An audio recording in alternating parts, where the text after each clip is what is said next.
In the 18th century, particularly the German philosopher Leibniz, and then many people following him, such as the great poet Alexander Pope, got the idea that, and this is the phrase that's used, this is the best of all possible worlds. And Voltaire made fun of this idea in his little novella. Some of you have probably read it. It's very funny and very enjoyable to read, called Candide, in which some naive young people went out into the world and found that the greatest of all, or the best of all possible worlds had a lot of evils in it, including a famous earthquake at that time, not in New Zealand, but in Madrid. So, but the idea that Leibniz and his people who agreed with him had is by no means a frivolous idea. Their idea was, and John in a way alluded to this, their idea was if God is perfectly good, and if God is omniscient, in other words, he knows everything that's going on, and if God is omnipotent, meaning he can achieve whatever he wants, then it would follow that a God that had those three characteristics would create and maintain the best of all possible worlds, because he has the knowledge to do it, he has the power to do it, and he has the goodness to do it. So I would like to ask you, John, to start, do you believe this is the best of all possible worlds? And if not, why not, if God has those attributes? But if it is, how can we reconcile that with Auschwitz, with Ebola, with these terrible earthquakes, and with the young person who is afflicted with cancer? This is, of course, the really central hard question.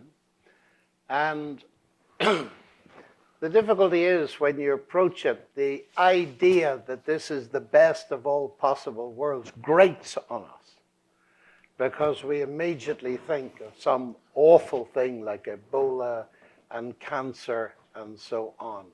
So instead of approaching it round that way, I like to try to see what it is about our world that makes certain things that we find unacceptable possible.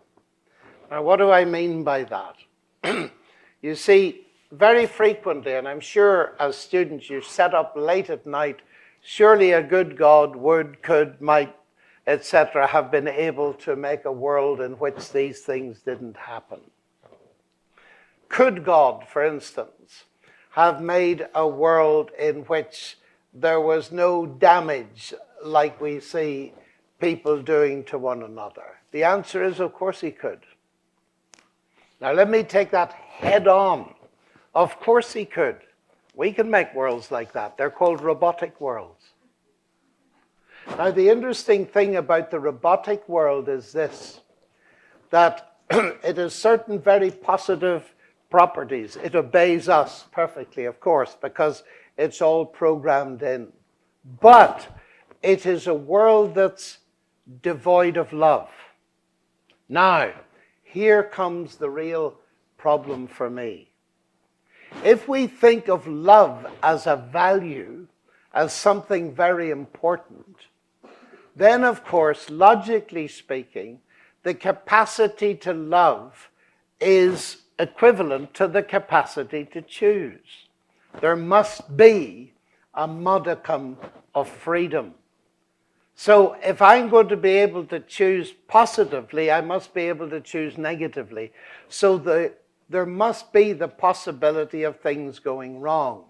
C.S. Lewis long ago, and he's had a great influence on me intellectually, he made the point that, for instance, if God was to alter the air so that when I'm singing happily and saying nice things to you, it carries the sound. But if I start to tell lies to you, the air closes down and you don't hear me. That would, again, to turn me into a robot. Now let me follow that. I've got a wife, I've been married for 46 years. I'm glad she's not a robot. I mean, if I were to go home and meet her and there's the big iPad, kiss, and you press the button marked kiss, you get a robotic response, but you're laughing because you see it would be inhuman. Now, let's go back to the best of all possible worlds.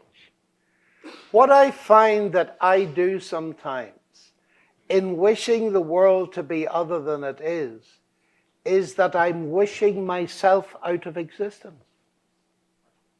Have you ever thought about that? That if the world were different, and a robotic world where no harm happened, no good, an amoral world, you wouldn't exist in it. So that's the problem. And I say this quite reverently. God took a risk in making a world like this. I have children. I have 3 of them and 7 grandchildren. I took a risk having them. And if you have children, you'll take a risk having them. What do I mean by that? Well, I remember holding the first child and realizing this little girl could grow up to say no to me. Why then have children? Well, aren't you glad your parents had children? None of you would exist. You see, as we look at our human situation, this whole question takes on a different light. Now, I'm not saying this solves the problem. What I'm trying to do is answer Professor Lowenstein's problem to get a plausibility, at least reason, to see that there's something in the nature of what it means to be truly human and have freedom that necessitates you have a world in which damage can be done. Now, of course, there's another question to come along the road. What happens if the damage is done? Is it permanent, or what is going to happen? But the fact that we live in a world where love is possible means we live in a world where hate is possible. That's not permission to have hate, but it is the fact that it is possible. So that's how I would start that.